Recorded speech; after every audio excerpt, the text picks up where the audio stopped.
Ciao a tutti e bentrovati su Lernamo. Le coniugazioni dei verbi a volte possono essere un vero incubo. Per esempio, qual è la coniugazione del verbo nuocere al presente indicativo? Oppure, qual è il congiuntivo presente del verbo dolire? Scommetto che non sapete rispondere a queste domande, non è vero? È per questo che abbiamo preparato per voi un test sulla coniugazione dei verbi che vi farà davvero perdere la testa. Rimanete con noi.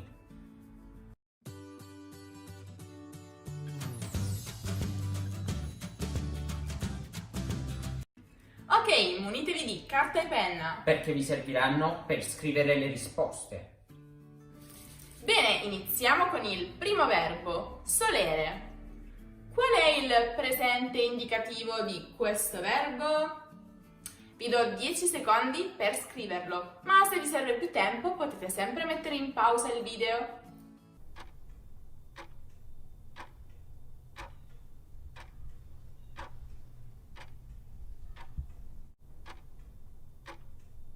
La risposta corretta è io soglio, tu suoli, lui, lei suole, noi soliamo, voi solete, loro sogliono.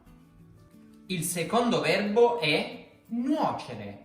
Qual è il congiuntivo presente di questo verbo?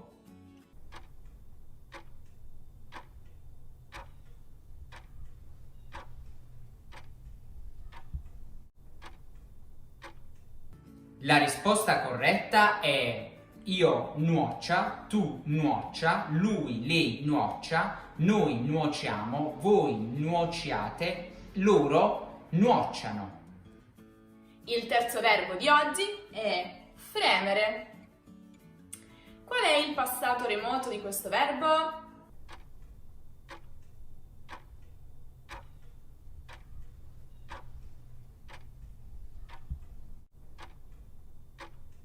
La risposta corretta è io fremei o fremetti, tu fremesti, lui, lei fremè o fremette, noi frememmo, voi fremeste, loro fremettero o fremerono.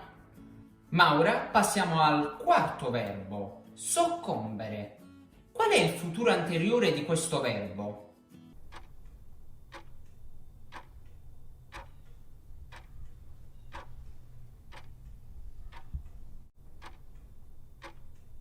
Questa era difficile, non è vero?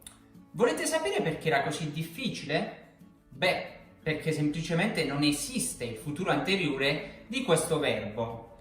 Anche se ci sono alcuni che credono e usano la forma io sarò soccombuto, tu sarai soccombuto e così via.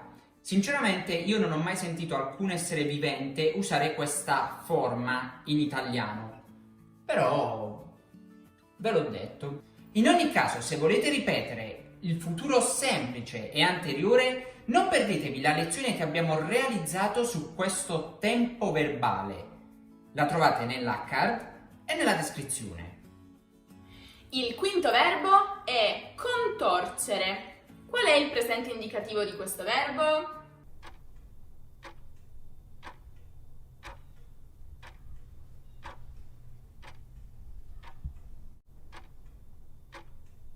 La risposta corretta è io contorco, tu contorci, lui, lei contorce. Noi contorciamo, voi contorcete, loro contorcono.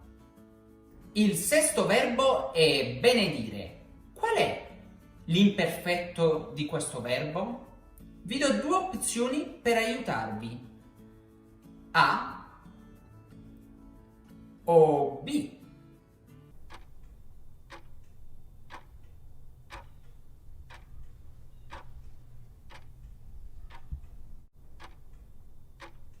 La risposta corretta è B. Infatti, tutti i verbi composti di dire, maledire, disdire, predire, contraddire, eccetera, seguono la stessa identica coniugazione della forma base del verbo dire.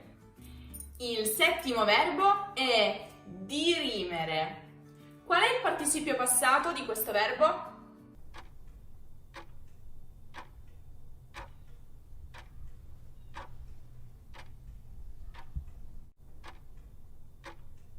Già, probabilmente qualcuno di voi lo avrà già intuito, ma non esiste il participio passato del verbo derimere. A proposito, se volete saperne di più sul participio passato italiano, non perdete la lezione che ho realizzato proprio su questo argomento. La trovate qui e il link è anche nella descrizione. Ottavo verbo, espellere. Qual è il passato remoto di questo verbo?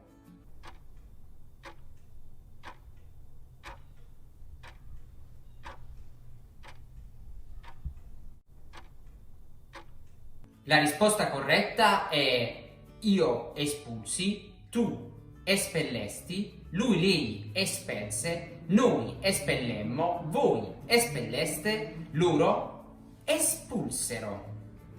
Se avete ancora dei dubbi sul passato remoto, dovete assolutamente guardare la nostra lezione su questo tempo verbale. La trovate nella card e nella descrizione. Nona e ultima domanda. Qual è il congiuntivo presente del verbo dolere?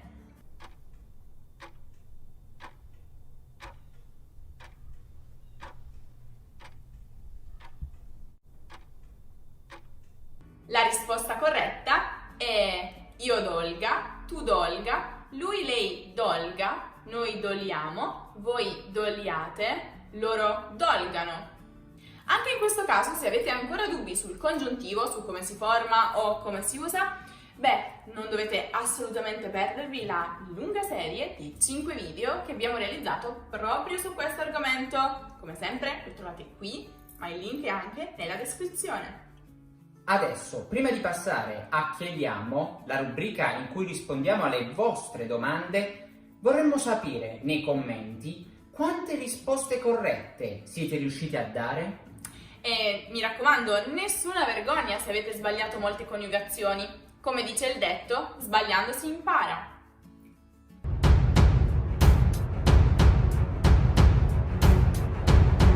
Ok, eccoci qui. Partiamo subito con la prima domanda. NY, che forse significa New York, non lo so, faccelo sapere nei commenti, ci scrive: ottimo video, chiediamo qual è la differenza tra ovunque, dovunque e dappertutto? E un'altra domanda, ho sentito alcuni italiani usare l'articolo prima del nome di una persona, per esempio vado con la Jessica invece di vado con Jessica. È una cosa comune in tutta Italia o qualcosa più regionale? Grazie in anticipo. Allora, sicuramente possiamo dirti al 100% che l'articolo davanti ai nomi propri di persona è completamente sbagliato. Su questo non ci sono dubbi. Però è anche vero che credo soprattutto al nord sì, soprattutto ci nella sia parte questa nord. tendenza. Probabilmente io direi anche nord-ovest. In Lombardia sicuramente. Lombardia, sì. Toscana, sì. Però non lo usare tu, mi raccomando. Sì, è brutto. Per quanto riguarda invece la seconda domanda, possiamo dire che ovunque, dovunque, dappertutto hanno lo stesso significato. Però, se da un lato ovunque, dovunque sono, potremmo dire, intercambiabili in Tra quasi loro, tutti i sì. contesti, dappertutto invece si usa in maniera differente. Cioè, dappertutto non è seguito mai da qualcosa, si mette sempre alla fine della frase, diciamo, no? Sì, allora, tutti e tre significano appunto in qualsiasi luogo, in qualsiasi posto e possono essere usati appunto, come vi ho detto, alla fine della frase. Per esempio, questa felpa si vende ovunque, Sì, o questa felpa si vende vende. dappertutto. Sì, però c'è una differenza, che non si può usare dappertutto seguito da, per esempio, un verbo. Cioè noi potremmo dire ovunque o dovunque vadano, io li seguirò. Però non possiamo dire dappertutto vadano, io li seguirò. Prossima domanda di Buns of Cinnamon Mhm. che ci chiede: ma perché esistono 3 parole per face, faccia, volto e viso? Qual è la differenza? Vi voglio bene ragazzi, un abbraccio dal Friuli.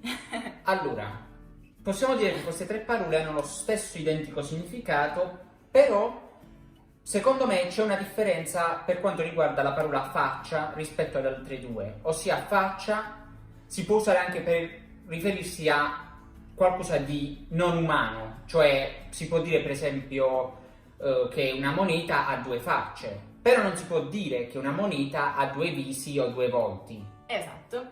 E aggiungerei anche che faccia è più colloquiale rispetto alle altre due, che invece sono leggermente più formali. Sì.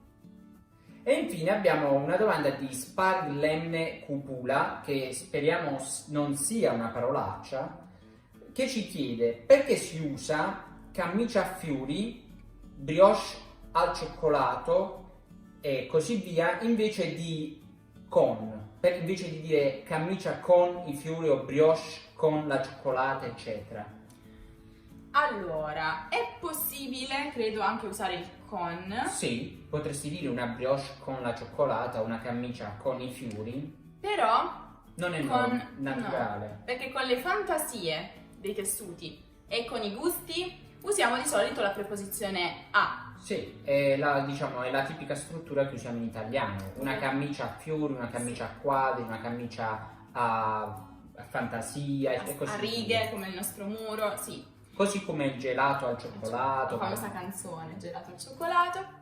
Sì, quindi per questo. Però c'era ancora... Un'altra domanda ci chiede perché si dice su di me invece di su me, parli su di me. Cioè, perché dire parli su di me e non semplicemente parli su me? Beh, È una domanda. Sì, è una questione di cacofonia. Sicuramente sì, perché effettivamente usando la preposizione su con nomi propri di persona questo problema non si pone. Io parlo su Giorgio. Bene, speriamo di aver risposto alle vostre domande e vi chiediamo noi questa volta di continuare a scriverci altre domande usando l'hashtag. Sempre l'hashtag, come hanno fatto loro che sono stati bravi. Alla prossima! Ciao ciao!